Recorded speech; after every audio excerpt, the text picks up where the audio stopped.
अंतर संसदीय संघ IPU की प्रेसिडेंट और तंजानिया संयुक्त गणराज्य की नेशनल असेंबली की अध्यक्ष माननीय डॉक्टर तुलिया एक्सन का स्वागत करते हुए अत्यंत प्रसन्नता हो रही है। वे हमारी सम्मानित अतिथि के रूप में भारत की आधिकारिक यात्रा पर आई है। यह हमारे लिए खुशी की बात है कि डॉक्टर एक्सन बजट सत्र को देखने के लिए यहाँ उपस्थित है। माननीय डॉक्टर तुलिया एक्सन शुक्रवार दिनांक 19 जुलाई 2024 को भारत पहुंची। उन्होंने 21 जुलाई 2024 को आगरा का भ्रमण किया और इस समय वह विशेष बॉक्स में आसीन है।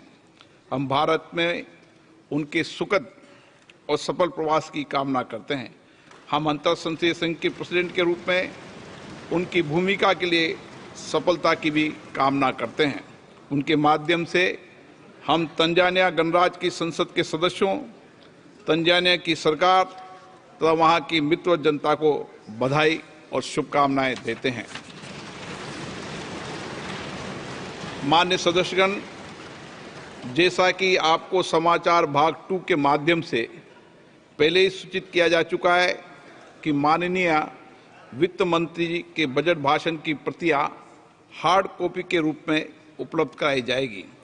अतः बजट प्रस्तुत हो जाने के पश्चात माननीय सदस्य कृपया बजट भाषण की अपनी अपनी प्रति प्रकाशन काउंटर से प्राप्त कर लें। आपको ये भी सूचित किया जाता है कि माननीय मंत्री द्वारा बजट प्रस्तुत किए जाने के पश्चात बजट की प्रतियां आपको मेंबर्स पोर्टल के माध्यम से भी उपलब्ध करा दी जाएगी। माननीय वित्त मंत्री Shrimati Nirmala Sitharaman.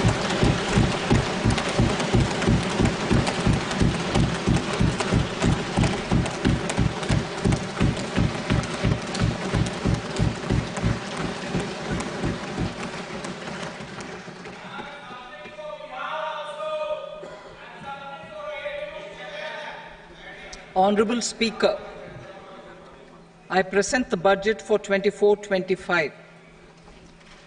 Introduction.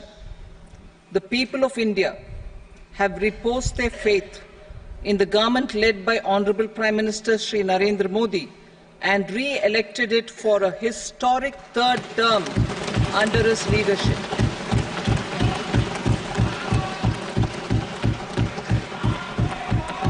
We are grateful for their support, faith, and trust in our policies. We are determined to ensure that all Indians, regardless of religion, caste, gender, and age, make substantial progress in realizing their life goals and aspirations. Global context. The global economy, while performing better than expected, is still in the grip of policy uncertainties.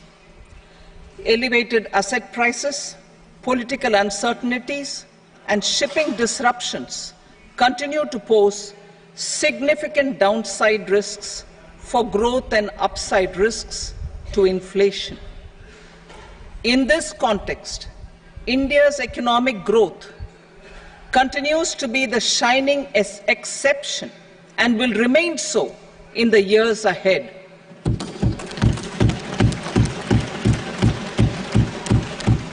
India's inflation continues to be low, stable, and moving towards the 4% target.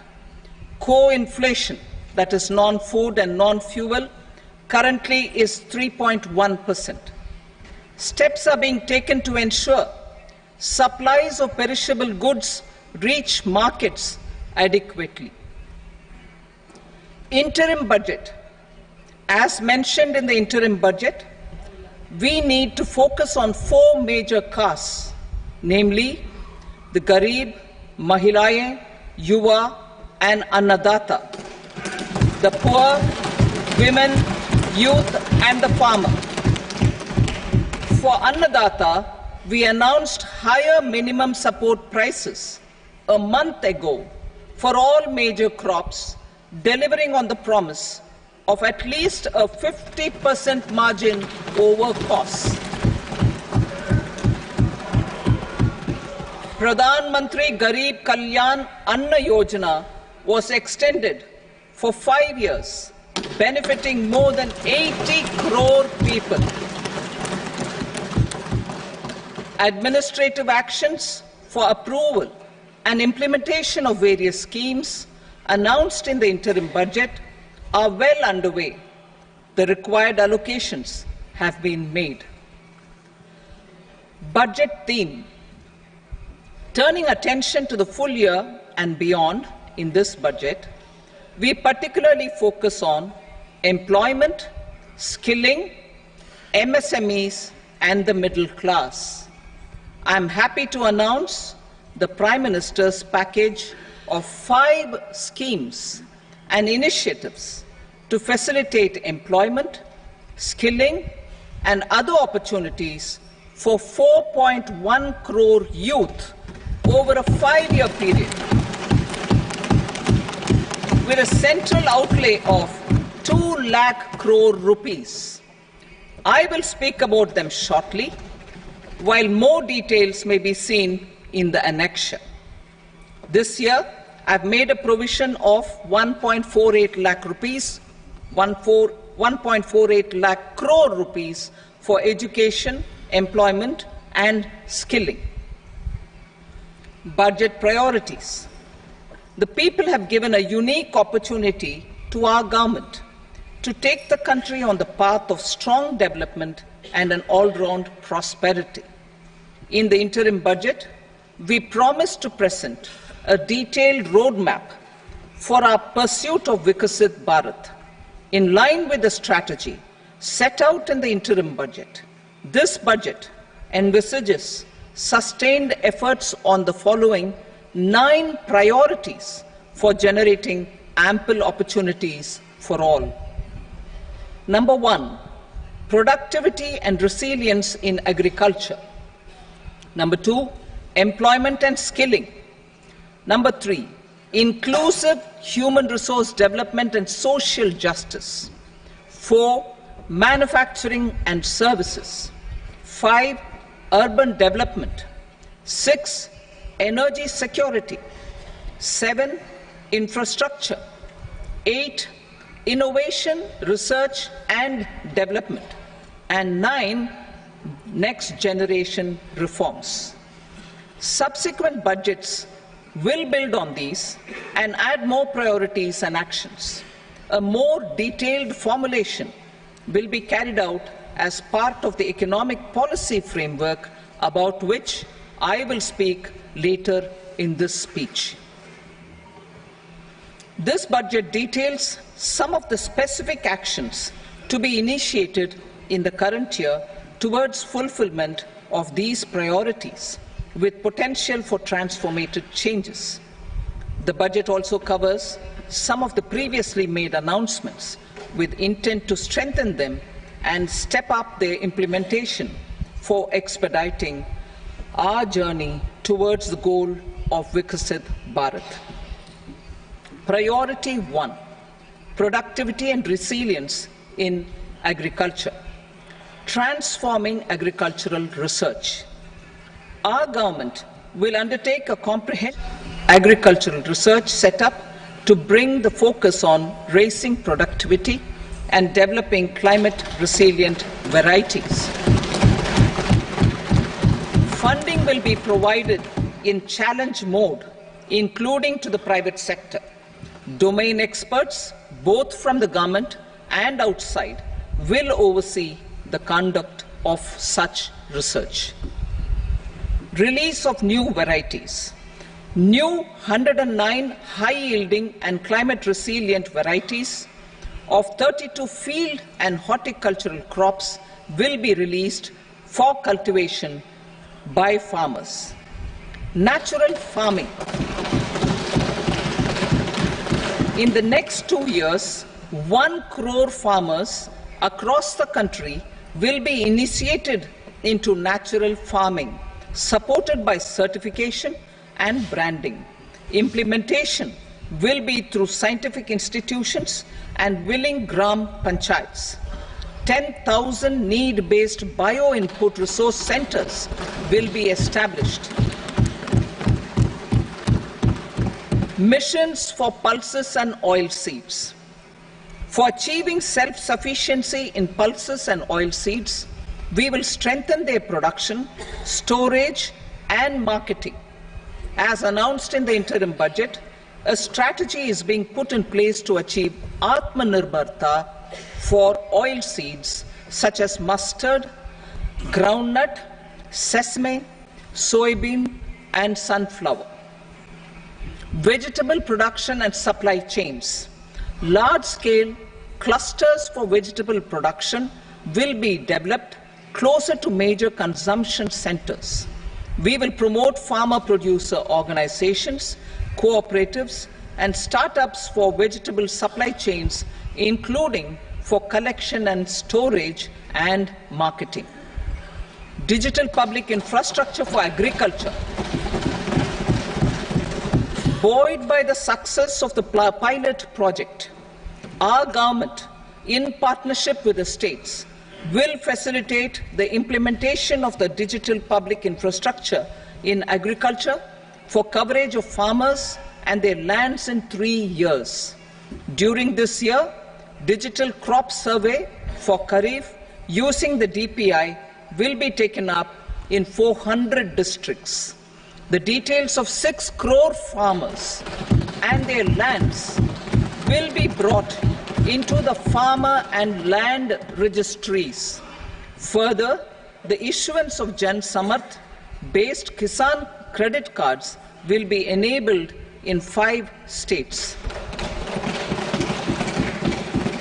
Shrimp production and export.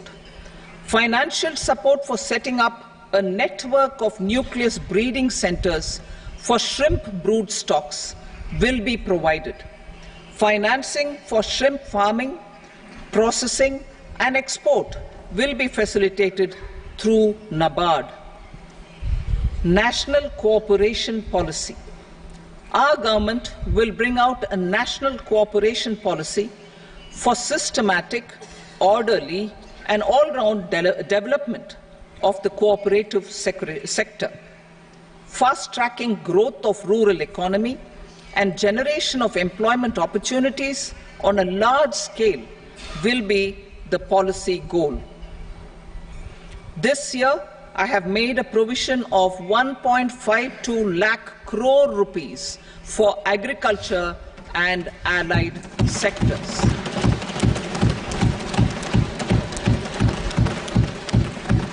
Priority 2, employment and skilling.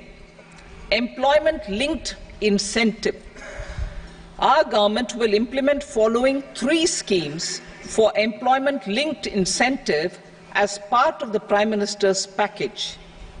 These will be based on enrollment in the EPFO and focus on recognition of first-time employees and support to employees and employers. Scheme A, first-timers.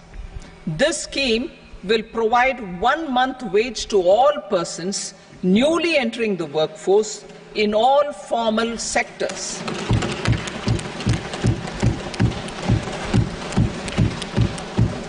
Direct benefit transfer of 1 month's salary in 3 installments to first-time employees as registered in the EPFO will be up to 15,000 rupees. The eligibility limit will be a salary of 1 lakh per month. The scheme is expected to benefit 210 lakh youths.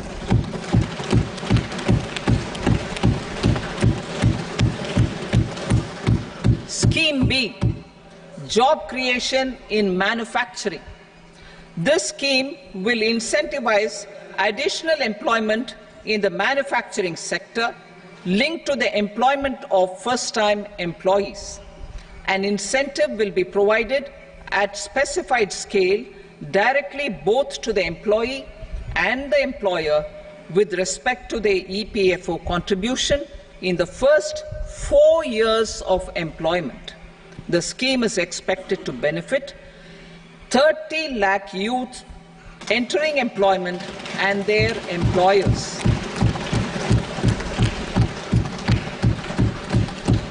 Scheme C, support to employers.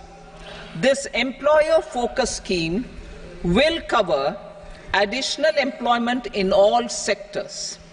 All additional employment within a salary of 1 lakh rupee per month will be counted.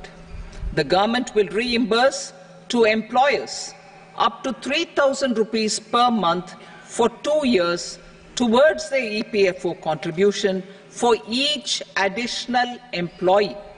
The scheme is expected to incentivize additional employment of 50 lakh persons.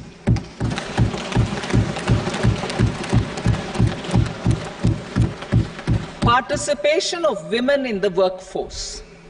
We will facilitate higher participation of women in the workforce through setting up of working women hostels in collaboration with industry and establishing creches. In addition, the partnership will seek to organize women-specific skilling programs and promotion of market access for women SHG enterprises. Skilling program. I'm happy to announce a new centrally sponsored scheme as the fourth scheme under the Prime Minister's package for skilling in collaboration with state governments and industry. 20 lakh youth will be skilled over a 5-year period.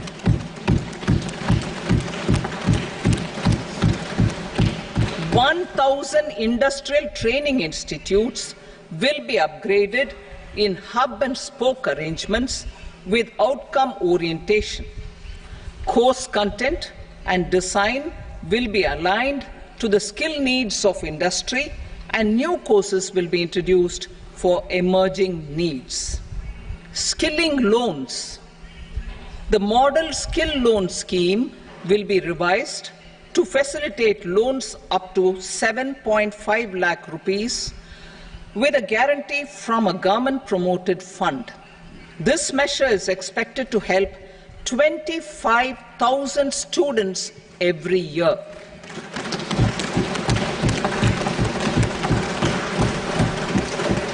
Education loans. For helping our youth who have not been eligible for any benefit under government schemes and policies, I am happy to announce a financial support for loans up to 10 lakh rupees for higher education in domestic institutions.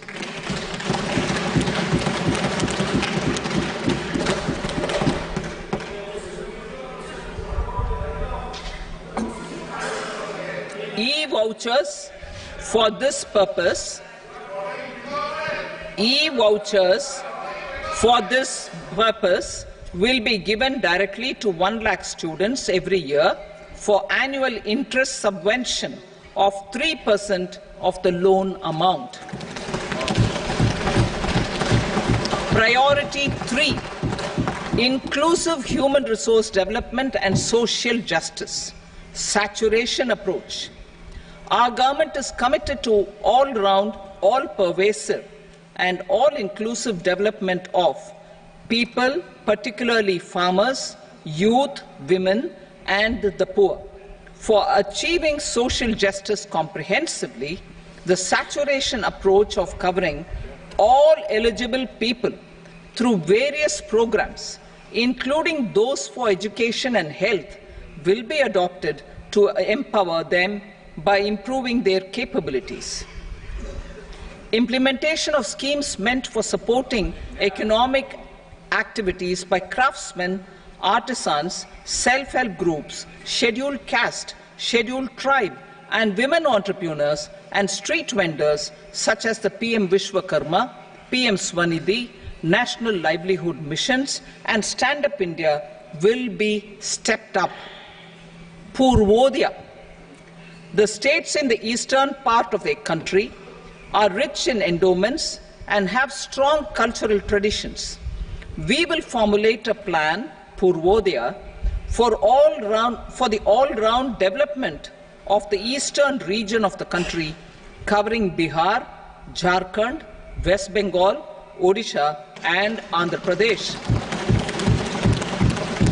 This will cover human resource development, infrastructure, and generation of economic opportunities to make the region an engine to attain Vikasit Bharat. On the Amritsar-Kolkata Industrial Corridor, we will support development of an industrial node at Gaya. This corridor will catalyze industrial development of the eastern region. The industrial node at Gaya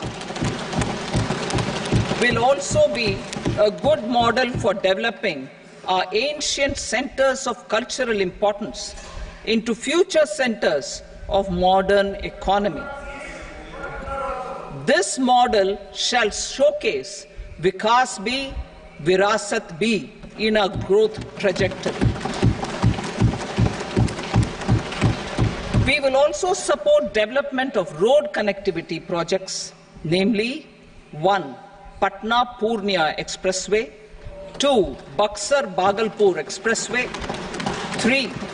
Bodh Gaya, Rajgir, Vaishali and Darbhanga spurs, and 4.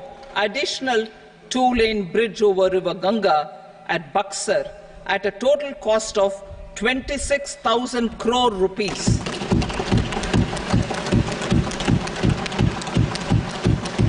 Power projects, including setting up of a new 2,400 megawatt power plant at Pir Painti, will be taken up at a cost of 21,400 crore rupees. New airports, medical colleges, and sports infrastructure in Bihar will be constructed. An additional allocation to support capital investments will be provided. The requests of Bihar government for external assistance from multilateral development banks will be expedited.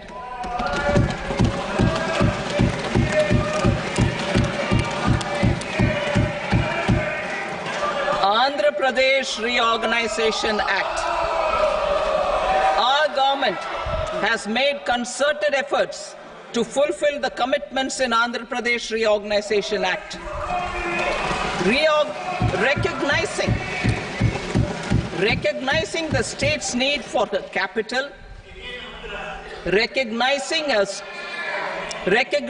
the state's need for a capital, we will facilitate special financial support through multilateral development agencies. In the current financial year, 15,000 crore rupees will be arranged with additional amounts in future years.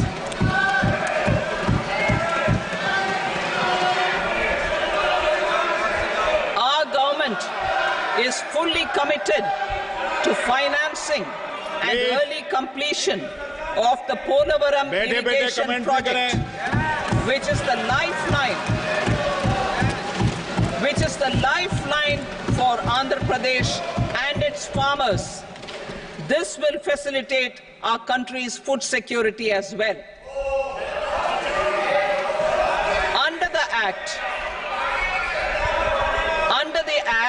Andhra Pradesh Reorganization Act, for promoting industrial development, funds will be provided for essential infrastructure such as water, power, railways, and roads. In Kopparthi node on the Visakhapatnam-Chennai Industrial Corridor and Varavakal node on the Hyderabad-Bangalore Industrial Corridor. An additional allocation will be provided this year towards capital investment for economic growth. Grants for backward regions of Rayalaseema, Prakasham, North Coastal Andhra, as stated in the Act will be provided. PM Awas Yojana. 3 crore additional houses under the PM Awas Yojana in rural and urban areas in the country have been announced, for which the necessary allocations are being made. Women-led development. For promoting women-led development, the budget carries an allocation of more than 3 lakh crore for schemes benefiting women and girls. This signals our government's commitment for enhancing women's role in economic development. Pradhan Mantri Janjatiya Unnat Gram Abhiyan. For improving the socio-economic condition of tribal communities, we will launch the Pradhan Mantri Janjatiya Unnat Gram Abhiyan by adopting saturation coverage for tribal families in tribal majority villages and aspirational districts.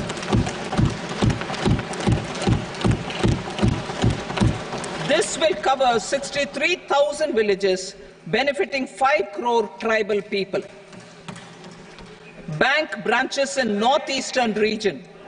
More than 100 branches of India Post Payment Bank will be set up in the northeast region to expand the banking services. This year, I have made a provision of 2.66 lakh crore rupees for rural development, including rural infrastructure. Priority 4, manufacturing and services, support for promotion of MSMEs. This budget provides special attention to MSMEs and manufacturing, particularly labor-intensive manufacturing. We have formulated a package covering financing, regulatory changes, and technology support for MSMEs to help them grow and also compete globally, as mentioned in the interim budget. I am happy to announce the following specific measures. Credit guarantee scheme for MSMEs in the manufacturing sector. For facilitating term loans to MSMEs for purchase of machinery and equipment without collateral or third-party guarantee, a credit guarantee scheme will be introduced. The scheme will operate on pooling of credit risks of such MSMEs. A separately constituted self-financing guarantee fund will provide to each applicant guarantee cover up to 100 crore rupees, while the loan amount may be larger. The borrower will have to provide an upfront guarantee fee and an annual guarantee fee on the reducing loan balance. New assessment model for MSME credit. Public sector banks will build their own in-house capability to assess MSMEs for credit instead of relying on external assessment. They will also take a lead in developing or getting developed a new credit assessment model based on the scoring of digital footprints of the MSMEs in the economy. This is expected to be a significant improvement over the traditional assessment of credit eligibility based only on asset or turnover criteria.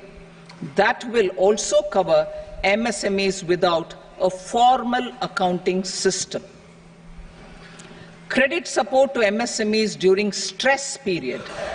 I'm happy to announce a new mechanism for facilitating continuation of bank credit to MSMEs during their stress period while being in special mention account, SMA stage, for reasons beyond their control.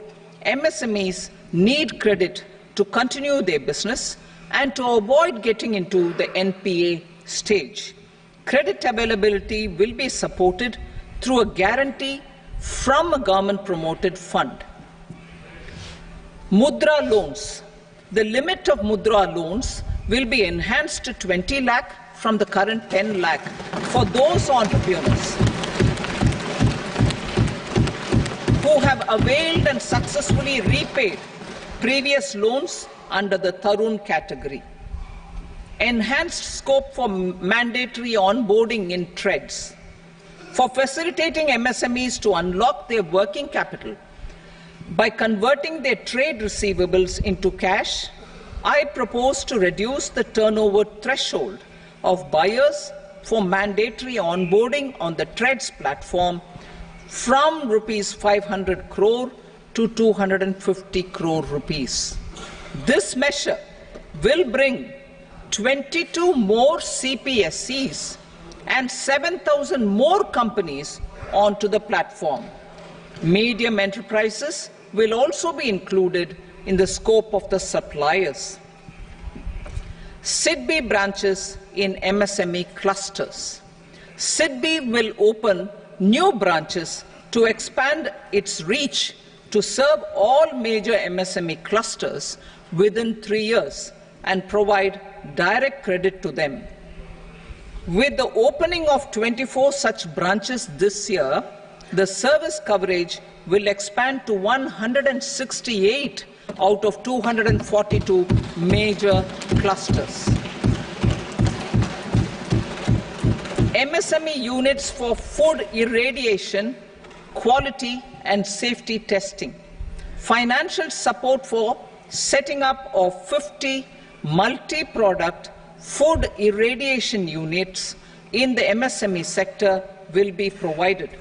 Setting up of 100 food quality and safety testing labs with NABL accreditation will be facilitated. E-commerce export hubs. To enable MSMEs and traditional artisans to sell their products in international markets, e-commerce export hubs will be set up in public-private partnership mode. These hubs, under a seamless regulatory and logistic framework, will facilitate trade and export-related services under one roof. Measures for promotion of manufacturing and services. Internship in top companies. As the fifth scheme under Prime Minister's package, our government will launch a comprehensive scheme for providing internship opportunities in 500 top companies to 1 crore youth in 5 years. They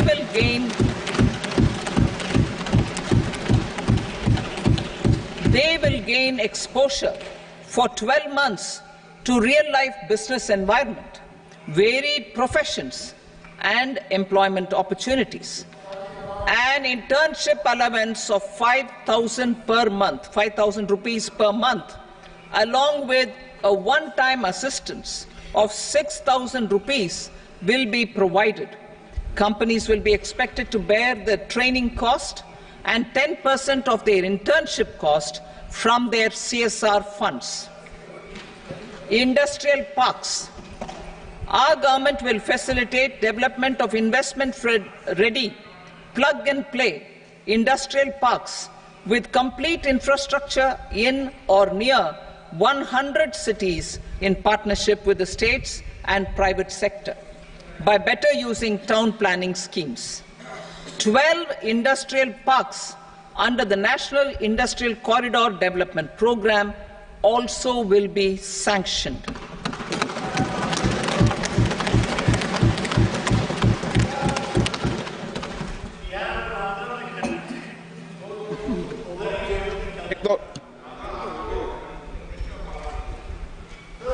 Veggie paper, no. Please, Petty.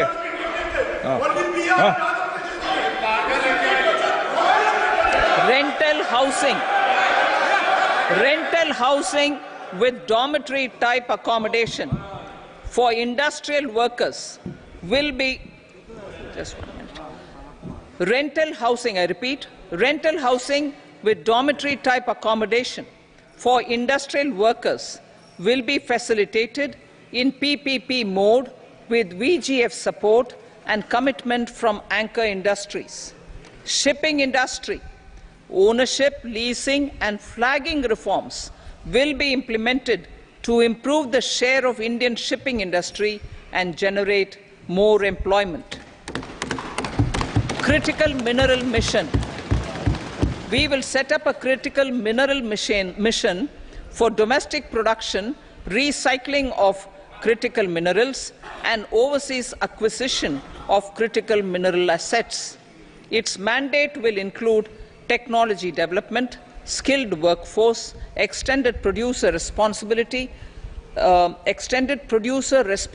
framework, and a suitable financing mechanism. Offshore mining of minerals. Our government will launch the auction of the first tranche of offshore blocks for mining, building on the exploration already carried out. Digital public infrastructure applications. Turning to the services sector, I propose development of DPI applications at population scale for productivity gains, business opportunities, and innovation by the private sector. These are planned in the areas of credit, e-commerce, education, health, law and justice, logistics, MSME service delivery, and urban governance. Integrated technology platform for IBC ecosystem.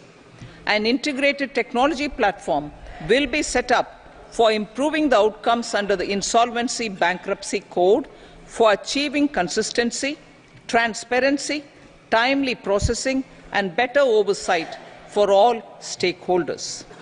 Voluntary closure of LLPs. The services of the Center for Processing Accelerated Corporate Exit, CPACE, will be extended for voluntary closure of LLPs to reduce the closure times. National Company Law Tribunals. The IBC has resolved more than 1,000 companies, resulting in direct recovery of 3.3 lakh crore to creditors. 3.3 lakh crore rupees to creditors. In addition, 28,000 cases involving over 10 lakh crore rupees have been disposed of even prior to admission. Appropriate changes to the IBC, reforms and strengthening of the tribunal and appellate tribunals will be initiated to speed up insolvency resolution. Additional tribunals will be established. Out of those, some will be notified to decide cases exclusively under the Companies Act. Debt recovery. Steps for reforming and strengthening debt recovery tribunals will be taken. Additional tribunals will be established to speed up recovery. Priority 5, urban development. Cities as growth hubs. Working with states, our government will facilitate development of cities as growth hubs. This will be achieved through economic and transit planning and orderly development of peri-urban areas utilizing town planning schemes. Creative redevelopment of cities. For creative brownfield redevelopment of existing cities with a transformative impact, our government will formulate a framework for enabling policies, market-based mechanisms, and regulation. Transit-oriented development.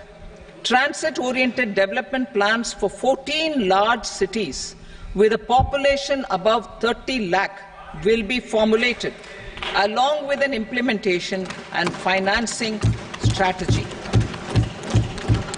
Urban housing. Under the PM Awas Yojana, Urban 2.0, housing needs of 1 crore urban poor and middle-class families will be addressed with an investment of 10 lakh crore rupees. This will include the central assistance of 2.2 lakh crore rupees in the next 5 years. A provision of interest subsidy to facilitate loans at affordable rates is also envisaged. In addition, enabling policies and regulations for efficient and transparent rental housing Transparent rental housing markets with enhanced availability will also be put in place. Water supply and sanitation. In partnership with state governments and multilateral development banks, we will promote water supply, sewage treatments, and solid waste management projects and services for 100 large cities through bankable projects. These projects will also envisage use of treated water for irrigation and filling up of tanks in nearby areas. Street markets. Building on the success of PM Swanidhi's scheme in transforming the lives of street vendors, our government envisions a scheme to support each year, over the next 5 years, the development of 100 weekly hearts or street food hubs in select cities. Stamp duty. We will encourage states which continue to charge high stamp duty to moderate the rates for all and also consider further lowering duties for properties purchased by women. This reform will be made an essential component of urban development schemes. Priority 6, energy security, energy transition.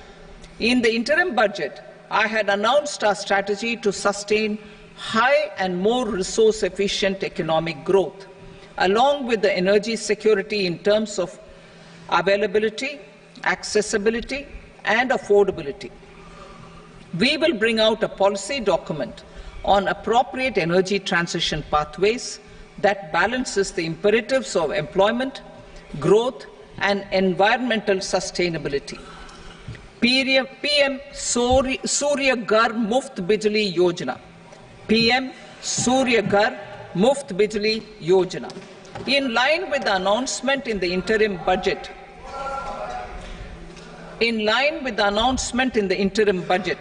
PM Surya Ghar Muft Bijli Yojana has been launched to install rooftop solar plants to enable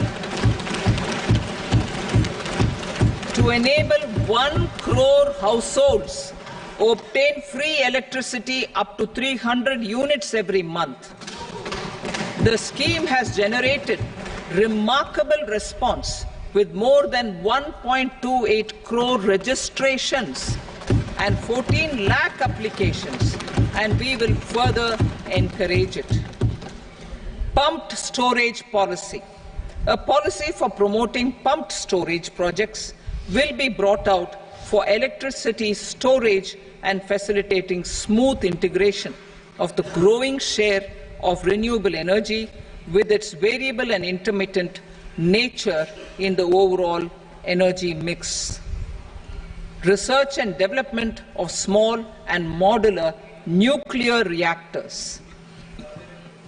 Nuclear energy is expected to form a very significant part of the energy mix for Vikasit Bharat.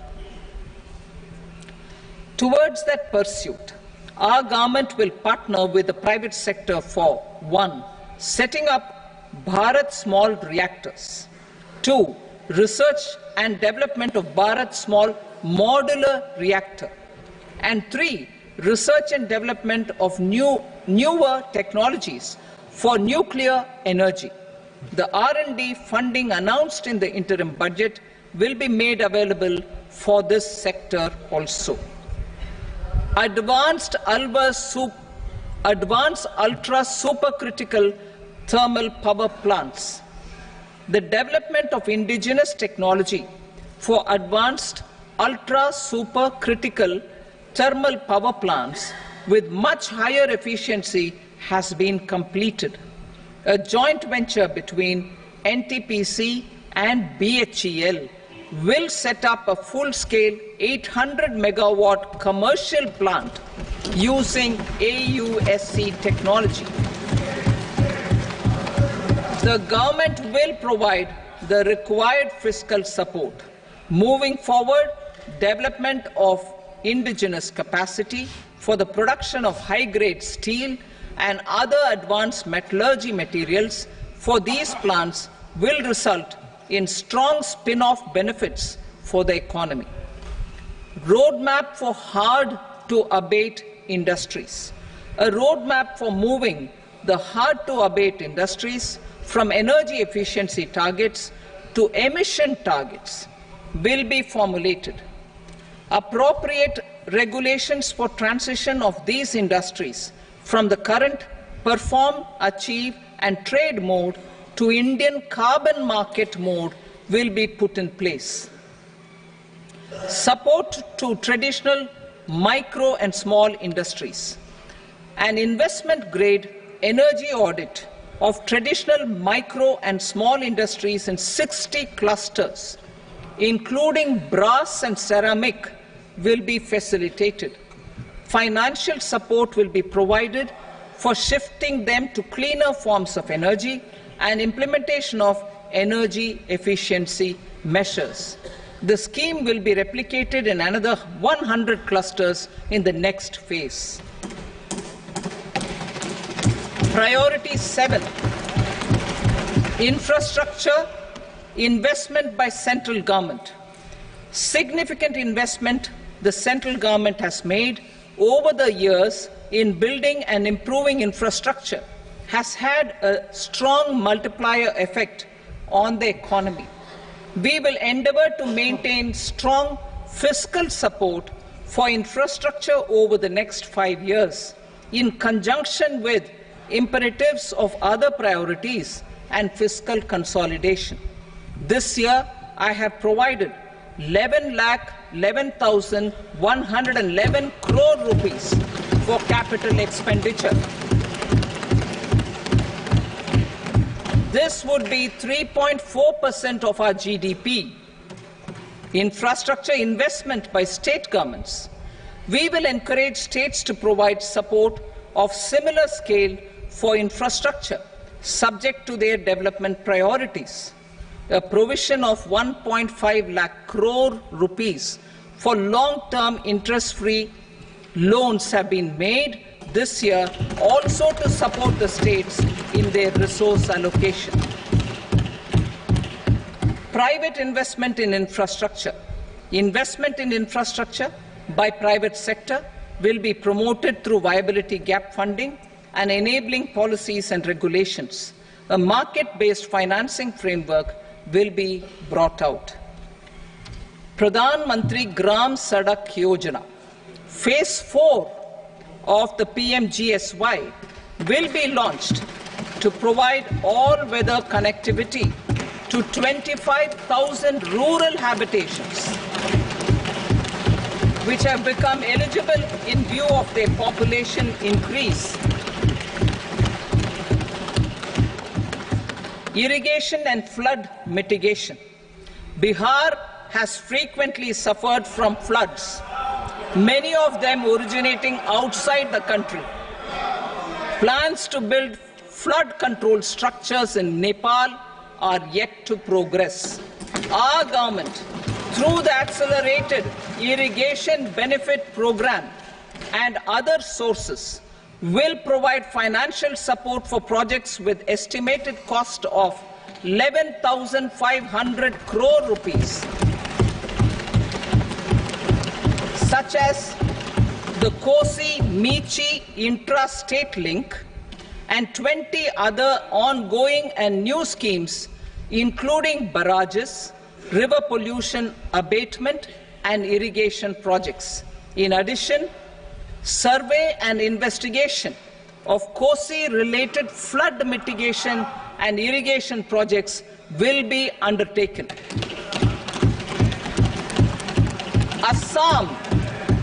Assam grapples with floods every year by the Brahmaputra River and its tributaries originating outside India.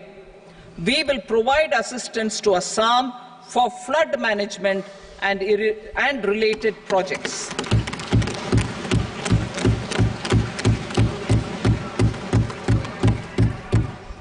Himachal Pradesh suffered extensive losses due to floods last year. Our government will provide assistance to the state for reconstruction and rehabilitation through multilateral development assistance.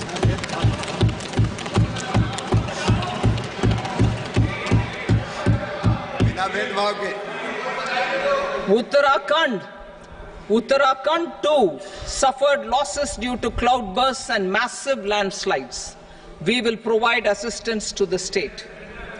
Recently, Sikkim witnessed devastating flash floods and landslides that wreaked havoc across the state. Our government will provide assistance to the state. Tourism has always been a part of our civilization. Our efforts in positioning India as a global tourist destination will also create jobs, stimulate investments, and unlock economic opportunities for other sectors. In addition to the measures outlined in the interim budget, I propose the following measures. Vishnupad Temple at Gaya and Mahabodhi Temple at Bodh Gaya in Bihar are of immense spiritual significance. Comprehensive development of Vishnupad Temple Corridor and Mahabodhi Temple Corridor will be supported, modeled on the successful Kashi Vishwanath Temple Corridor to transform them into world-class pilgrim and tourist destinations. Rajgir holds immense religious significance for Hindus, Buddhists and Jains. The 20th Tirthankara Muniswarata temple in the Jain temple complex is ancient. The Saptarishi or the 7 hot springs form a warm water Brahmkund that is sacred. A comprehensive development initiative for Rajgir will be undertaken. Our government will support the development of Nalanda as a tourist center, besides reviving Nalanda University to its glorious stature. Odisha's scenic beauty, temples, monuments, craftsmanship, wildlife sanctuaries, natural landscapes, and pristine beaches make it an ultimate tourism destination. Our government will provide assistance for their development to Odisha as well. Priority 8, innovation, research and development. We will operationalize the Anusandhan National Research Fund for basic research and prototype development. Further, we will set up a mechanism for spurring private sector-driven research and innovation at commercial scale with a financing pool of 1 lakh crore rupees in line with the announcement in the interim budget. Space economy. With our continued emphasis on expanding the space economy by 5 times in the next 10 years, a venture capital fund of 1,000 crore rupees will be set up. Priority 9, next generation reforms. Economic policy framework. We will formulate an economic policy framework to delineate the overarching approach to economic development and set the scope of the next generation of reforms for facilitating employment opportunities and sustaining high growth. Our government will initiate and incentivize reforms for 1. Improving productivity of factors of production, and 2. Facilitating markets and sectors to become more efficient. These reforms will cover all factors of production, namely land, labor, capital, and entrepreneurship, and technology as an enabler of improving total factor productivity and bridging inequality. Effective implementation of several of these reforms requires collaboration between the centre and the states, and building consensus as development of the country lies in development of the states.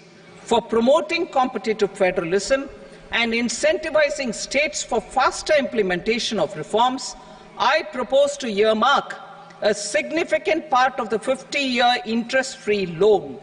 Working with the states, we will initiate the following reforms.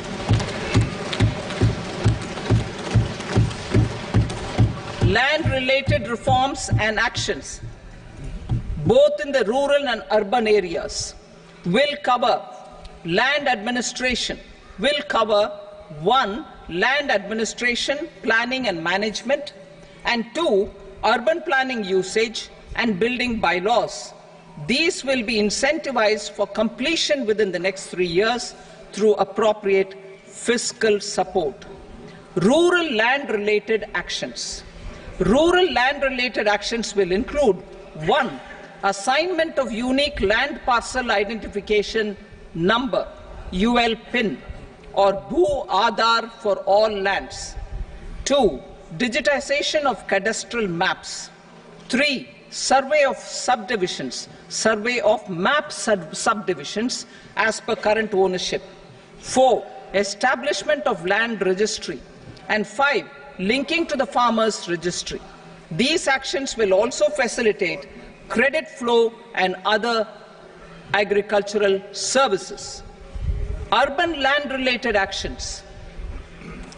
Land records in urban areas will be digitized with GIS mapping. An IT-based system for property record administration, updating, and tax administration will be established. These will also facilitate improving the financial position of urban local bodies. Labor-related reforms. Services to labor. Our government will facilitate the provision of a wide array of services to labor, including those for employment and skilling. A comprehensive integration of e-Shram portal with other portals will facilitate such one-stop solution. Open architecture databases for the rapidly changing labor market, skill requirements, and available job roles, and a mechanism to connect job aspirants with potential employers and skill providers will be covered in these services. Shram Suvidha and Samadhan portal. Shram Suvidha and Samadhan portal will be revamped to enhance ease of compliance for industry and trade. Capital and entrepreneurship related reforms, financial sector vision and strategy. For meeting financing needs of the economy, our government will bring out a financial sector vision and strategy document to prepare the sector in terms of size, capacity, and skills. This will set the agenda for the next 5 years and guide the work of the government, regulators, financial institutions, and market participants.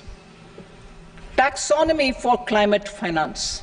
We will develop taxonomy for climate finance for enhancing the availability of capital for climate adaptation and mitigation.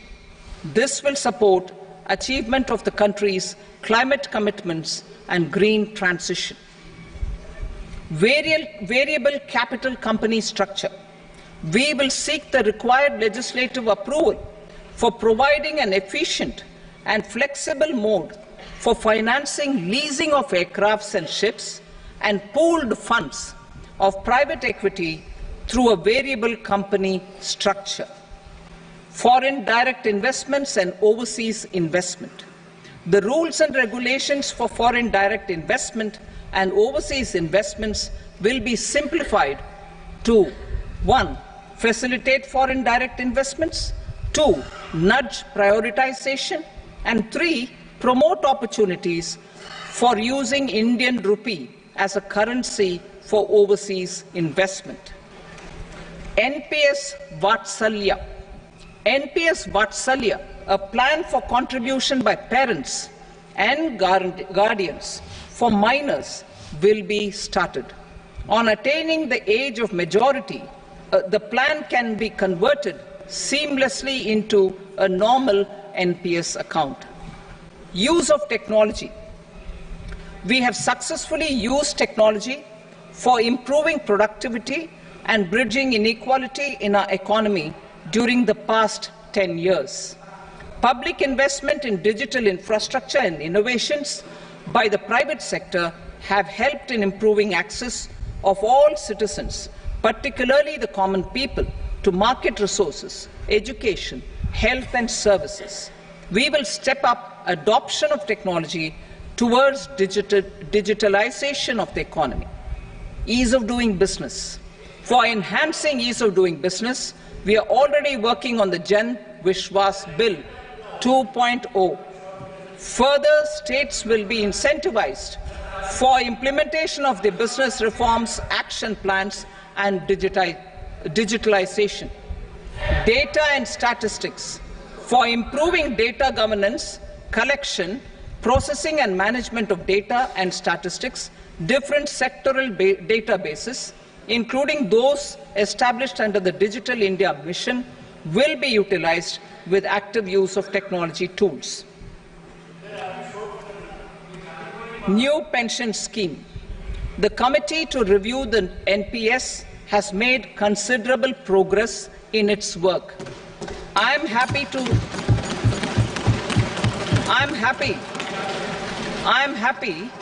that the staff side of the National Council of the Joint Consultative Machinery for Central Government Employees has taken a constructive approach. A solution will be evolved which addresses the relevant issues while maintaining fiscal prudence to protect the common citizens. Budget estimates for 24-25. For the year 24-25, total receipts other than borrowings and the total expenditure are estimated at 32.07 lakh crore rupees and 48.21 lakh crore rupees respectively. The net tax receipts are estimated at 25.83 lakh crore rupees. The fiscal deficit is estimated at 4.9% of the GDP. The gross and the net market borrowings through dated securities during 24-25 are estimated at 14.01 lakh crore rupees and 11.63 lakh crore rupees respectively. Both will be less than that in 23-24. The fiscal consolidation path announced by me in 2021 has served our economy very well, and we aim to reach the deficit below 4.5% next year. The government is committed to staying the course. From 2026-27 onwards, our endeavour will be to keep the fiscal deficit each year such that the central government's debt will be on a declining path as percentage of GDP. I will now move to Part B.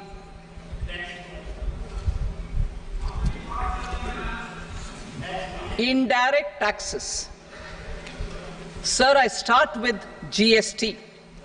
It has decreased tax incidence on the common man, reduced compliance burden and logistics cost for trade and industry, and enhanced revenues of the central and the state governments.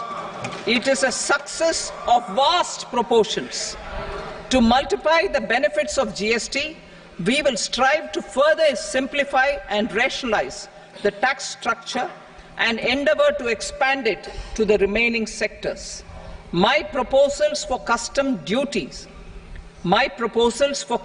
duties intend to support domestic manufacturing, deepen local value addition, promote export competitiveness, and simplify taxation while keeping the interest of the general public and consumers surmount.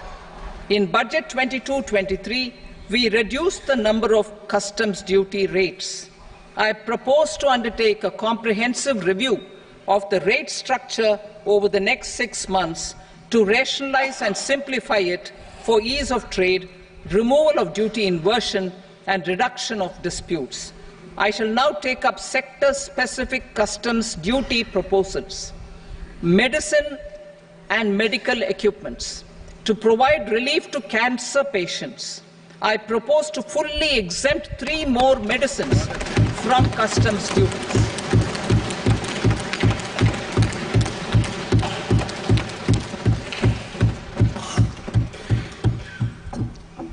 I also propose changes in the BCD on X-ray tubes and flat panel detectors for use in medical X-ray machines under the phased manufacturing program so as to synchronize them with the domestic capacity addition. Mobile phone and related parts.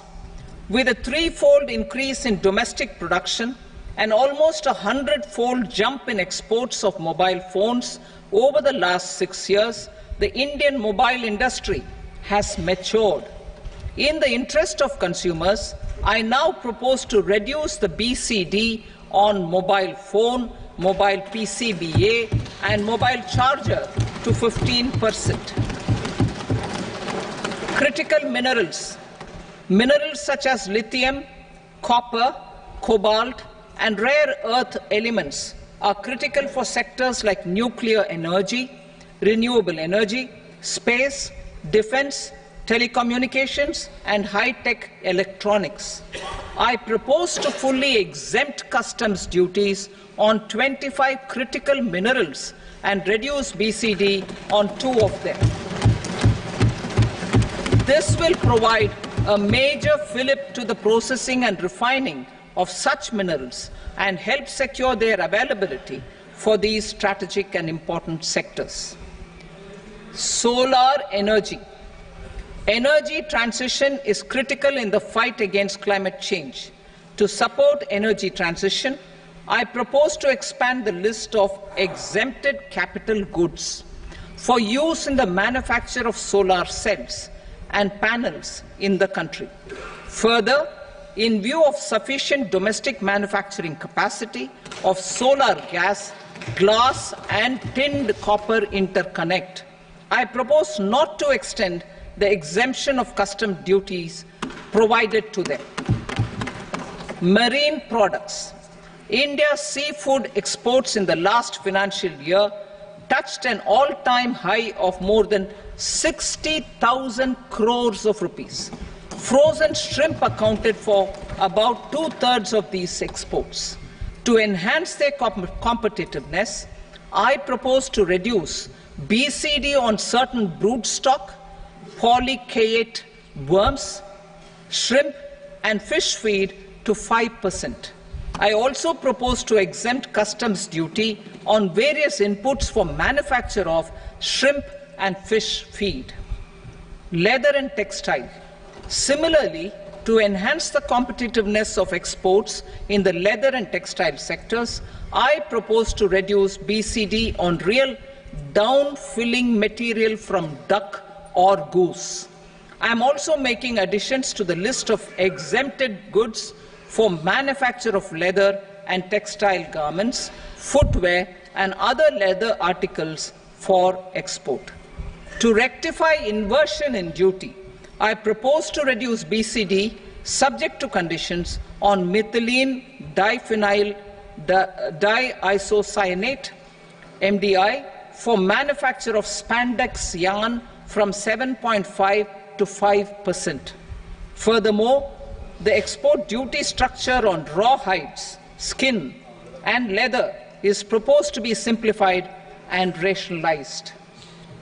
Precious metals.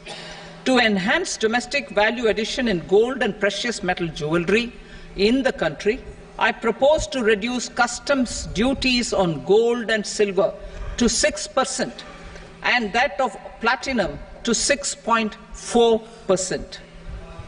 Other metals. Steel and copper are important raw materials. To reduce their cost of production, I propose to remove the BCD on ferronickel and blister copper. I am also continuing with nil BCD on ferrous scrap and nickel cathode, and concessional BCD of 2.5% on copper scrap. Electronics. To increase value addition in the domestic electronics industry, I propose to remove the BCD subject to conditions on oxygen-free copper for manufacture of resistors. I also propose to exempt certain parts for manufacture of connectors. Chemicals and petrochemicals. To support existing and new capacities in the pipeline, I propose to increase the BCD on ammonium nitrate from 7.5% to 10%. Plastics. PVC flex banners are non-biodegradable and hazardous for environment and health. To curb their imports, I propose to raise the BCD on them from 10 to 25%. Telecommunication equipment. To incentivize domestic manufacturing, I propose to increase the BCD from 10 to 15% on PCBA of specified telecom equipment. Trade facilitation. To promote domestic aviation and boat and ship MRO, I propose to extend the period for export of goods imported for repairs from 6 months to 1 year. I'll read that again. To promote domestic aviation and boat and ship maintenance, repair and operations, I propose to extend the period for export of goods imported for repairs from 6 months to 1 year. In the same vein, I propose to extend the time limit for re-import of goods for repairs under warranty from 3 to 5 years. I now move to direct taxes. We will continue our efforts to simplify taxes, improve taxpayer services, provide tax certainty, and reduce litigation while enhancing revenues for funding the development and welfare schemes of the government. It has been our endeavour to simplify taxation. We have taken a number of measures in the last few years, including introduction of simplified tax regimes without exemptions and deductions for corporate tax and for personal income tax. This has been appreciated by taxpayers. 58% of corporate tax came from the simplified tax regime in the financial year 22-23. Similarly, as per data available till now, for the last fiscal, more than 2/3 have availed the new personal income tax regime. Comprehensive review of the Income Tax Act. I am now announcing a comprehensive review of the Income Tax Act 1961. The purpose is to make the Act concise, lucid, easy to read and understand. This will reduce disputes and litigation, thereby providing tax certainty to the taxpayers. I will also bring down the demand embroiled in litigation. It is proposed to be completed in 6 months. A beginning is being made in the Finance Bill by simplifying the tax regime for charities, TDS rate structures, provisions of reassessment and such provisions, and capital gains taxation. Simplification for charities and TDS. The two tax exemption regimes for charities are proposed to be merged into one. The 5% TDS rate on many payments is being merged into the 2% TDS rate, and the 20% TDS rate on repurchase of units by mutual funds or UTI is being withdrawn. TDS rate on e-commerce operators is proposed to be reduced from 1 to 0.1%.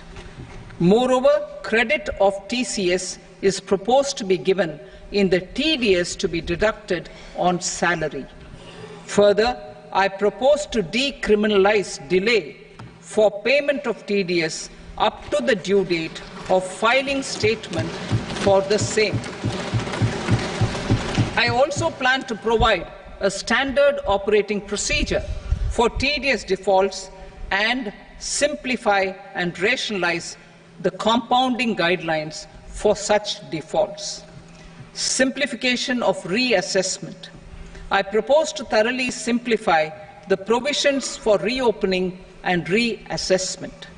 An assessment hereinafter can be reopened beyond 3 years from the end of the assessment year only if the escaped income is 50 lakh rupees or more, up to a maximum period of 5 years from the end of the assessment year. Even in such cases, a time limit of 6 years before the year of the search, as against the existing time limit of 10 years, is being proposed. This will reduce tax uncertainty and disputes. Simplification and rationalization of capital gains. Capital gains taxation is also proposed to be hugely simplified. Short-term gains on certain financial assets shall henceforth attract a tax rate of 20%, while that on all other financial assets and all non-financial assets shall continue to attract the applicable tax rate. Long-term gains on all financial and non-financial assets, on the other hand, will attract a tax rate of 12.5%. For the benefit of the lower and the middle income classes, I propose to increase the limit of exemption of capital gains on certain financial assets to 1.25 lakh rupees per year. Listed financial assets held for more than a year will be classified as long-term, while unlisted financial assets and all non-financial assets will have to be held for at least 2 years to be classified as long-term. Unlisted bonds and debentures, debt mutual funds, and market-linked debentures, irrespective of holding period, however, will attract tax on capital gains at applicable rates. Taxpayer services. All the major taxpayer services under GST and most services under customs and income tax have been digitalized. All remaining services of customs and income tax, including rectification and order giving effect to appellate orders, shall be digitalized and made paperless over the next 2 years. Litigation and appeals. While our concerted efforts to reduce pendency of appeals at various appellate fora are beginning to show good results, it will continue to engage our highest attention. To dispose of the backlog of first appeals, I plan to deploy more officers to hear and decide such appeals, especially those with large tax effect. For resolution of certain income tax disputes pending an appeal, I am also proposing Vivad Se Vishwas Scheme 2024. Further, I propose to increase monetary limits for filing appeals related to direct taxes, excise and service tax in the tax tribunals, high courts and Supreme Court to 60 lakh rupees, 2 crore rupees and 5 crore respectively. With a view to reduce litigation and provide certainty in international taxation, we will expand the scope of safe harbor rules and make them more attractive. We will also streamline the transfer pricing assessment procedure. Employment and investment. I have a few proposals to promote investment and foster employment. First of all, to bolster the Indian startup ecosystem, boost the entrepreneurial spirit, and to support innovation, I propose to abolish the so-called angel tax for all classes of investors. Second, there is tremendous potential for cruise tourism in India. to give a fillip to this employment-generating industry, I am proposing a simpler tax regime for foreign shipping companies operating domestic cruises in the country. Third, India is a world leader in the diamond cutting and polishing industry, which employs a large number of skilled workers. To further promote the development of this sector, we would provide for safe harbor rates for foreign mining companies selling raw diamonds in the country.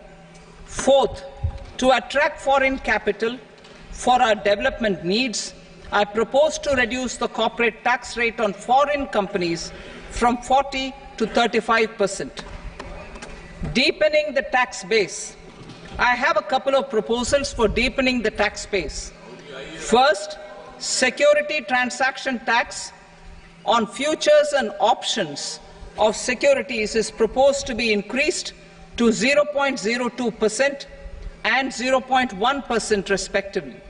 Second, for reasons of equity, I propose to tax income received on buyback of shares in the hands of recipients. Other proposals. To improve social security benefits, deduction of expenditure by employers towards NPS is proposed to be increased from 10 to 14% of the employee's salary. Similarly, deduction of this expenditure up to 14% of salary from the income of employees in private sector, public sector banks and undertakings opting for the new tax regime is proposed to be provided. Indian professionals working in multinationals get ESOPs and invest in social security schemes and other movable assets abroad. Non-reporting of such small foreign assets has penal consequences under the Black Money Act. Such non-reporting of movable assets up to 20 lakh rupees is proposed to be depenalized. Other major proposals in the finance bill relate to withdrawal of equalization levy of 2%, expansion of tax benefits to certain funds and entities in IFSCs, and immunity from penalty and prosecution to Benamidar on full and true disclosure so as to improve conviction under the Benami Transaction Prohibition Act 1988. Personal income tax. Coming to personal income tax rates, I have two announcements to make for those opting for the new tax regime. First, the standard deduction for salaried employees is proposed to be increased from 50,000 to 75,000 rupees.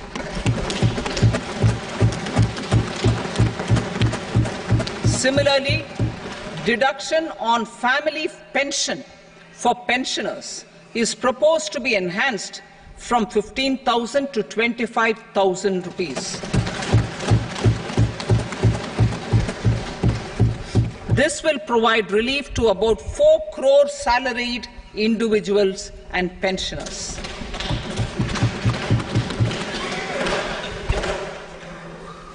Second, in the new tax regime, the tax rate structure is proposed to be revised as follows: 0 to 3 lakh rupees, nil; 3 to 7 lakh rupees, 5%; 7 to 10 lakh rupees, 10%; 10 to 12 lakh rupees, 15%; 12 to 15 lakh rupees, 20%; and above 15 lakh rupees, 30%. As a result of these changes, a salaried employee in the new tax regime stands to save up to 17,500 rupees in income tax.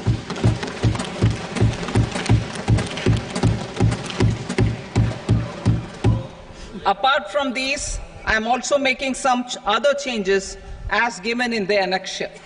As a result of these proposals, revenue of about 37,000 crore, that is 29,000 crore in direct taxes, and 8,000 crore in indirect taxes will be foregone, while revenue of about 30,000 crore rupees will be additionally mobilized. Thus, the total revenue foregone is about 7,000 crores annually. Mr. Speaker, sir, with this, I commend the budget to this august House. Jai Hind.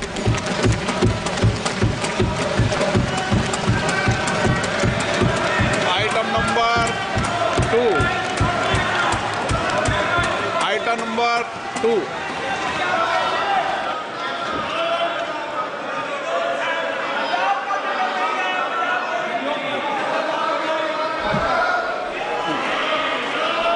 Sir, with your permission, I rise to lay on the table the following statements under Section 3 of the Fiscal Responsibility and Budget Management, FRBM Act 2003, Medium-Term Fiscal Policy cum Fiscal Policy Strategy Statement and Macroeconomic Framework Statement.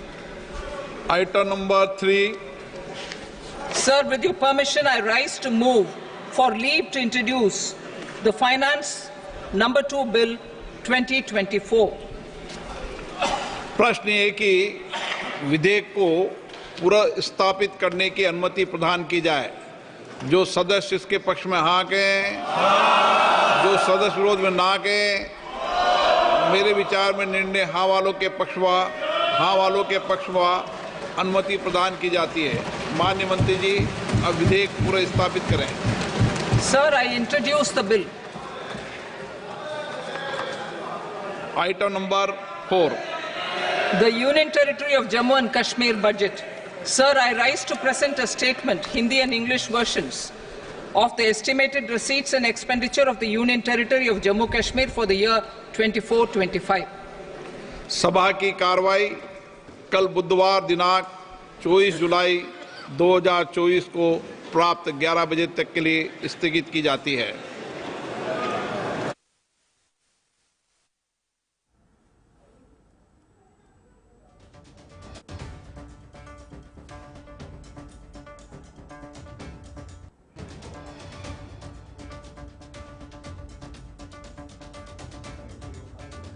Modi સરકાર 3.0નું budget રજૂ થયું છે। નિર્મલા સીતારમણ દ્વારા budget રજૂ કરવામાં આવ્યું। મોરારજી દેસાઈનો તેણે record break કર્યો છે આ બજેટ રજૂ કરી।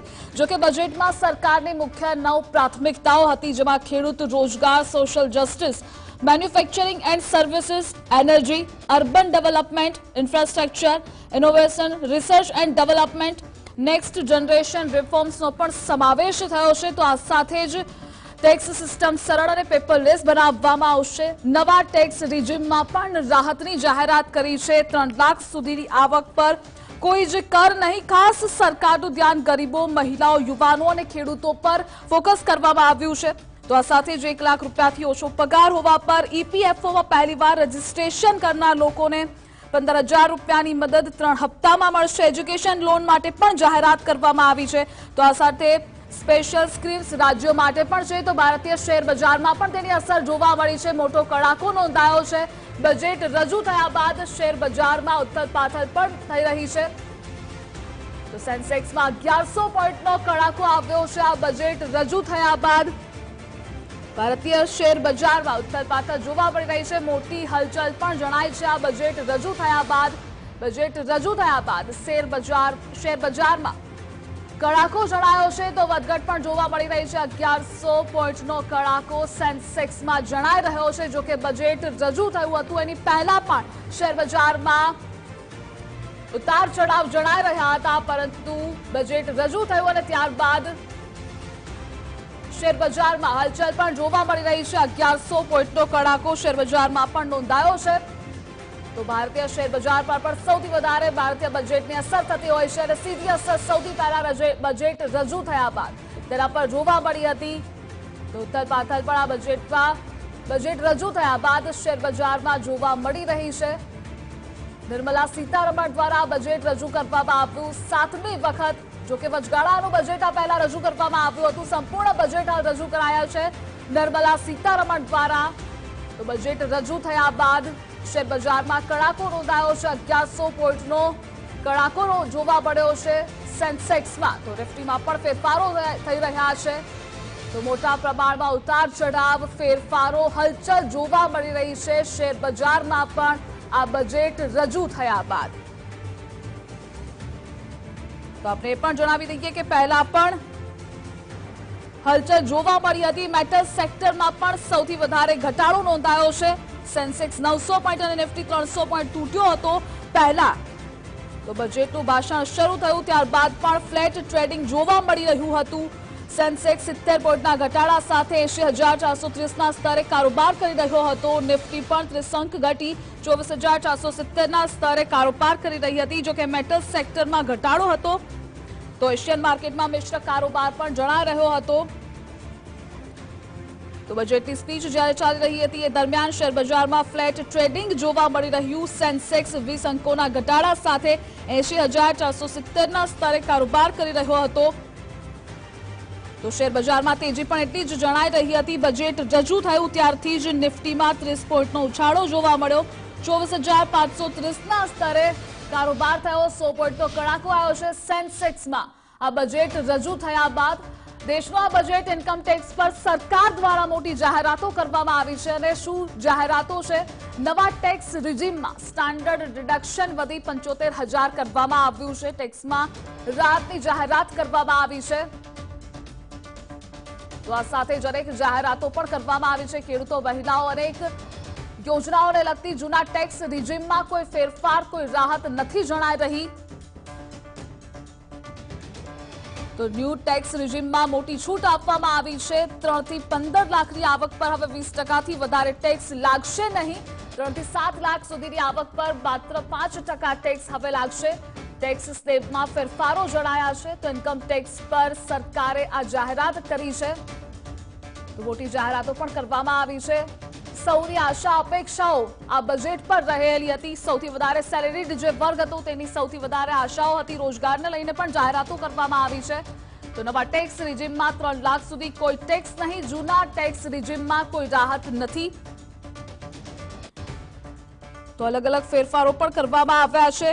હવેથી ટીડીએસ ભરવામાં વિલંબ થશે તો ગુનો ગણાશે નહીં। આ સાથે ઈ કોમર્સ પર ટીડીએસનો દર 1% ઘટાડી 0.1% કરવામાં આવ્યો છે।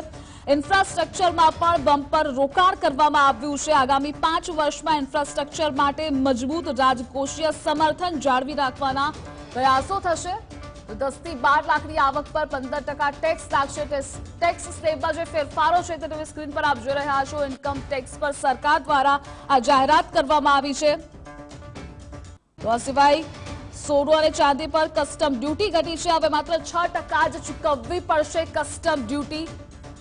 નવા ટેક્સ રિજીમમાં 3 લાખ સુધીની કોઈ ટેક્સ નહીં તેની જાહેરાત પણ કરાઈ છે। તો આ સાથે કિંમતી ધાતુઓ અંગે સીતારમણે એ પણ કહ્યું હતું કે સોનું અને ચાંદી પર કસ્ટમ ડ્યુટી ઘટાડી 6% અને પ્લેટિનમ પર 6.5% કરવામાં આવી છે। તો આ સાથે ઇન્ફ્રાસ્ટ્રક્ચરમાં બમ્પર રોકાણ, કેન્સરની દવા પરની કસ્ટમ ડ્યુટી ઘટાડવામાં આવી છે। એટલે કે દવાઓ સસ્તી થશે। 25,000 વસાહતોમાં પૂરને પહોંચી વળવાની તૈયારી। તો કૃષિ ક્ષેત્ર માટે 1.5 લાખ કરોડની જોગવાઈ હતી। આ સાથે જ ખેડૂતો અને કૃષિ ક્ષેત્ર માટે 1.52 લાખ કરોડની મસમોટી જાહેરાતો કરવામાં આવી છે। આ ફંડની મદદથી કૃષિ ક્ષેત્રને બને તેટલો ફાયદો પહોંચાડવાનો પ્રયાસ પણ કરાશે। ખેતીની ઉત્પાદકતા વધારવા માટે પણ પગલાં લેવામાં આવશે। અને આ જ મુદ્દે આપણી સાથે વિજય દેસાઈ સંવાદદાતા જોડાયેલા છે। વિજય, ટેક્સમાં કઈ મોટી જાહેરાતો કરવામાં આવી? જેના પર સૌ કોઈની નજર હતી તે હતું કર માળખામાં બદલાવ। તો તેની અંદર ટેક્સ રિજીમની અંદર એક મોટો બદલાવ કરવામાં આવ્યો છે। તેની અંદર જે નવી કર વ્યવસ્થા લાગુ કરાઈ છે તેની અંદર 3 લાખ સુધીની જે આવક છે તેની પર 0% જે ટેક્સ છે તે લાગશે। 7 થી 10 લાખની આવક પર 10% સુધીનો જે વેરો લાદવામાં આવેલો છે। ઉપરાંત 3 થી 7 લાખની આવકની અંદર 5% જે નવા માળખાની અંદર કર વ્યવસ્થા ગોઠવાઈ છે। ઉપરાંત 15 લાખથી વધુની આવક પર 30% જેટલો વેરો લાદવામાં આવેલો છે। એટલે કે જે જૂના જે ટેક્સ સ્લેબ હતા એની અંદર કંઈ જાજો ફેરફાર નથી, પરંતુ અત્યારે જે આ બજેટ જાહેર થયા બાદ છે તે શેરબજારની અંદર પણ ગડબડાટ જોવા મળી રહી છે। પરંતુ સૌથી જે મોટી વાતો છે તેની અંદર કેટલીક જે બાતો છે એની અંદર સોના ચાંદીની જે કસ્ટમ ડ્યુટી છે તેની અંદર 6% જે ઘટાડીને 6% કરવામાં આવે છે। ઉપરાંત જે ભારતની અંદર જે મોબાઈલ ફોનનું જે નિર્માણ થયું છે તેને લઈને જે ટેક્સ છે તેની અંદર ઘટાડો થતા હવે ભારતની અંદર ફોન છે તે સસ્તા થશે। ઉપરાંત અન્ય જે બાબતો છે તેની અંદર સૌથી મોટી બાબતો એ પણ છે કે જે કેન્સરની જે 3 જરૂરી દવાઓ છે તે પણ સરળ કરવામાં આવી છે, એટલે એના પરથી જે કસ્ટમ ડ્યુટી છે તેની અંદર રાહત આપવામાં આવેલી છે। ઉપરાંત જે સોલાર પેનલ, ઉપરાંત ચામડાની જે વસ્તુઓ છે, ઉપરાંત માછલી, લિથિયમ બેટરી, એક્સરે મશીન, આ જે તમામ જે જરૂરી વસ્તુઓ છે તેની અંદર બજેટની અંદર જે કસ્ટમ ડ્યુટી છે તેની અંદર મુક્તિ આપવામાં આવે છે। ઉપરાંત જે 25 જેટલી જે આવશ્યક ખનિજ વસ્તુઓ છે તેના પર પણ હવે કસ્ટમ ડ્યુટી નહીં લગાય। ઉપરાંત સોના ચાંદીની જે કસ્ટમ ડ્યુટી ઘટાડીને 6% કરાય છે તેના કારણે આયાતિત સોનું ચાંદી છે તે થોડું સસ્તું થઈ શકે છે। ઉપરાંત જે પીવીસી ફ્લેક્સ પેનર અને દૂરસંચારના જે ઉપકરણો છે તેની અંદર ટેક્સની અંદર કોઈ છૂટ મળી નથી। ઉપરાંત તે થોડા મોંઘા થઈ શકે તે પ્રકારની બજેટની અંદર જાહેરાત કરવામાં આવી છે। ઉપરાંત સૌથી મોટી જાહેરાત છે તે છે જે અત્યારે જે એનડીએ ગવર્મેન્ટ છે તેના જે સહયોગી દળો છે તે પૈકી જેડીયુ અને ટીડીપી એટલે કે આંધ્રપ્રદેશ અને બિહાર માટે વિશેષ રીતે આ બજેટની અંદર જોગવાઈ કરવામાં આવેલી છે, કારણ કે બિહાર અને આંધ્રપ્રદેશ માટે જે યોજનાઓ આપવામાં આવી છે તેની અંદર ઘણી બધી બાબતોને સાંકળી લેવામાં આવેલી છે કે એ ઉપરાંત જે પૂર્વોત્તરના રાજ્યો માટે પૂર્વોદય યોજના છે તે પણ લાગુ કરવામાં આવેલી છે। એ ઉપરાંત પીએમ આવાસ યોજના હેઠળ 3 કરોડથી વધુ નવા ઘર બનાવવાની, ગ્રામીણ વિકાસ માટે 2.66 લાખ કરોડની જોગવાઈ છે। તો કૃષિ ક્ષેત્ર માટે બજેટમાં 1.52 લાખ કરોડની જોગવાઈ કરવામાં આવી છે। ઉપરાંત રોજગાર અને કૌશલ્ય માટે 1.48 લાખ કરોડની જોગવાઈ છે આ બજેટમાં કરવામાં આવી છે। તો મહિલાઓ અને યુવતીઓને લગતી જે યોજનાઓ છે તેના માટે બજેટની અંદર 3 લાખ કરોડની જોગવાઈ કરવામાં આવેલી છે। સહયોગી દળો માટે મોદી સરકારે એક રીતે ખજાનો ખોલ્યો છે, કારણ કે આંધ્રપ્રદેશને નવી જે રાજધાની બનાવવાની છે તેના માટે થઈને પણ નાણાકીય સહાય આપવાની જાહેરાત કરી છે। ઉપરાંત 15,000 કરોડ રૂપિયાની જે નાણાકીય સહાય અંતર્ગત અપાશે। તો વિશાખાપટ્ટનમ ચેન્નઈ કોરિડોર માટેની જોગવાઈ છે। ઉપરાંત બિહારની અંદર 26,000 કરોડના જે હાઈવે પ્રોજેક્ટ છે તેના માટેની ગ્રાન્ટની ફાળવણી છે આ બજેટમાં કરવામાં આવી છે, કારણ કે સૌથી મોટો જે પટના પૂર્ણિયા એક્સપ્રેસ હાઈવે છે તેના માટે થઈને પણ ફંડ એલોટ કરવામાં આવશે। અન્ય જે મહત્વની જાહેરાત છે તે છે એમએસએમઈ માટેની વિશેષ ક્રેડિટ પ્રોગ્રામ જાહેર કરવામાં આવ્યો છે। ઉપરાંત મુદ્રા લોનની જે રકમ અગાઉ 10 લાખ જેટલી આપવામાં આવતી તે વધારીને 20 લાખ કરવામાં આવી છે। ઉપરાંત જે એસઆઈડીબીઆઈની જે પહોંચ વધારીને આ વર્ષે જે નવી 24 જેટલી શાખાઓ ખોલવામાં આવશે। ઉપરાંત 25 જેટલી મલ્ટી પ્રોડક્ટ જે ફૂડ યુનિટ સેટઅપની અંદર આનાથી મદદ મળશે। ઉપરાંત ઈ કોમર્સ છે તેના નિકાસને પ્રોત્સાહન આપવા માટે પીપીપી ધોરણે સરકાર છે આ વખતે કામ કરશે। ઉપરાંત 500 ટોચની જે કંપની તેની અંદર 5 કરોડ યુવાનોને ઇન્ટર્નશીપ આપવાની જે બજેટની અંદર જોગવાઈ કરાય છે। બજેટની અંદર ઇન્ટર્નશીપ પ્રોગ્રામ હેઠળ યુવાનોને પ્રતિમાહ 6,000 જેટલું મહેનતાણું આપવાની જે વાત છે તે પણ એક નવી છે, કારણ કે 500 ટોચની કંપનીઓની અંદર સર્વિસ સેક્ટરને લઈને પણ જે ખાસ કરીને જે નેશનલ કંપની લો ટ્રિબ્યુનલ છે તેના દ્વારા જે 3.3 લાખ કરોડની જે જોગવાઈ છે। ઉપરાંત વિવાદોના સમાધાન માટે વધારાની ટ્રિબ્યુનલ બનાવવાની વાત, વસૂલાત માટે પણ વધારાની ટ્રિબ્યુનલ બનાવવાની જોગવાઈ છે તે આ બજેટની અંદર કરવામાં આવી છે। ઉપરાંત શહેરોના જે ક્રિએટિવ રીડેવલપમેન્ટ માટેની એક નવી પોલિસી છે તે કેન્દ્ર સરકાર દ્વારા લાવવામાં આવશે। આઈબીસી હેઠળ જે ઇન્ટિગ્રેટેડ ટેક્સ પ્લેટફોર્મ છે તે પણ બનાવવામાં આવશે। ઉપરાંત 12 જેટલા નવા ઇન્ડસ્ટ્રીયલ જે પાર્ક છે તે બનાવવાની પણ જોગવાઈ આપવામાં છે। ઉપરાંત સૌથી મહત્વની બાબત જે કહી શકાય એ છે જે પ્રથમ વખત નોકરી મેળવનારા જે યુવાન છે તેમને એક મોટી ભેટ આપી છે કે 1 મહિનાનો જે પગાર છે તે ફ્રેશર્સને ડીબીટી મારફતે 3 હપ્તાની અંદર સરકાર દ્વારા ચૂકવવામાં આવશે। એટલે કે 15,000ની આ મર્યાદામાં જે પ્રથમ નોકરી મેળવનારને આ મદદ મળશે, કારણ કે ઈપીએફની અંદર જે નોંધાયેલા હશે તે નોકરિયાતને જ આ પ્રકારની મદદ મળશે। તેનાથી અંદાજિત દેશના 2.10 કરોડ જેટલા યુવાનોને આ યોજનાનો લાભ થઈ શકે છે। ઉપરાંત રોજગાર પર પ્રોત્સાહન આપતી જે 3 યોજનાઓ છે જેમાં મેન્યુફેક્ચરિંગમાં ખાસ કરીને રોજગાર સર્જનને પ્રોત્સાહન આપવા માટે ઈપીએફઓના ફાળા માટે જે 2 વર્ષ સુધી પ્રતિ માસ 3,000ના લેખે છે ચૂકવણી કરવામાં આવશે, કારણ કે 50 લાખ જેટલા વધારાના રોજગારને પ્રોત્સાહિત કરવા માટે કેન્દ્ર સરકારનો આ એક નવતર પ્રયોગ છે। કારણ કે જો 7% દરે જો આર્થિક વૃદ્ધિ દર જોઈતો હોય તો 87 લાખ જેટલો રોજગાર છે પ્રતિ વર્ષે પેદા કરવો જોઈએ। તે પ્રકારનું જે આર્થિક સર્વેક્ષણનો જે રિપોર્ટ હતો તેના સંદર્ભે જ બજેટની અંદર જોગવાઈ કરવામાં આવી છે। એ ઉપરાંત સૌથી મહત્વની કહી શકાય તેવી આદિવાસી સમુદાય માટે બજેટની અંદર એક નવી યોજના જાહેર કરવામાં આવી છે। પ્રધાનમંત્રી આદિવાસી ઉન્નત ગ્રામ અભિયાન જે શરૂ કરવામાં આવશે, જેની અંદર સામાજિક આર્થિક સુધારવા માટે આ યોજના હેઠળ જે આદિવાસી બહુમતી ધરાવતા જે ગામડાઓ છે તેના મહત્વાકાંક્ષી જિલ્લાઓની અંદર 63,000 જેટલા ગામડાઓને આવરી લેવા છે અને તેનાથી 5 કરોડ જે આદિવાસી લોકો છે તેનો આનો લાભ થશે. ઉપરાંત પીએમ અર્બન હાઉસિંગ પ્લાન માટે પણ 10 લાખ કરોડની જોગવાઈ છે તે કેન્દ્રીય બજેટની અંદર કરવામાં આવી છે. જી વિજય, માહિતી બદલ આભાર આપનો. અને આપણી સાથે માર્કેટ એક્સપર્ટ જયદેવ ચુડાસમા જોડાયેલા છે. જયદેવભાઈ, પહેલા તો ગુજરાત ફર્સ્ટમાં આપનું સ્વાગત. બજેટ રજૂ થયું છે, શેર બજાર પર મોટી ઉથલ પાથલ, ભારે અસર જોવા મળી. બિલકુલ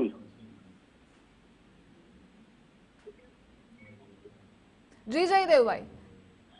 હાજી, ભારતીય શેર બજારમાં ખાસ કરીને અત્યારે સાર્વત્રિક વેચવાલી જોવા મળી રહી છે અને તેનું માત્ર મુખ્ય કારણ એક જ છે કે જે કેપિટલ ગેઇન ટેક્સ છે તેની સાથે સરકારે છેડછાડ કરી છે અને તેનું એક નેગેટિવ રિફ્લેક્શન હાલમાં ભારતીય શેર બજારમાં જોવા મળી રહ્યું છે. ખાસ કરીને જે લોંગ ટર્મ કેપિટલ ગેઇન છે તેની મર્યાદા 2 વર્ષની કરવામાં આવી અને તેમાં 2.5% વધારો કરવામાં આવ્યો. ત્યારબાદ શોર્ટ ટર્મ કેપિટલ ગેઇન છે તે અત્યાર સુધી 15% હતો, તો તેની જે એ વધારીને 20% કરવામાં આવ્યો છે અને સિક્યુરિટી ટ્રાન્ઝેક્શન ટેક્સ છે એમાં પણ વધારો કરવામાં આવે છે. તો તેનું એક નેગેટિવ રિફ્લેક્શન હાલમાં ભારતીય શેર બજારોમાં જોવા મળી રહ્યું છે. જી, જોડાવા બદલ આભાર આપનો.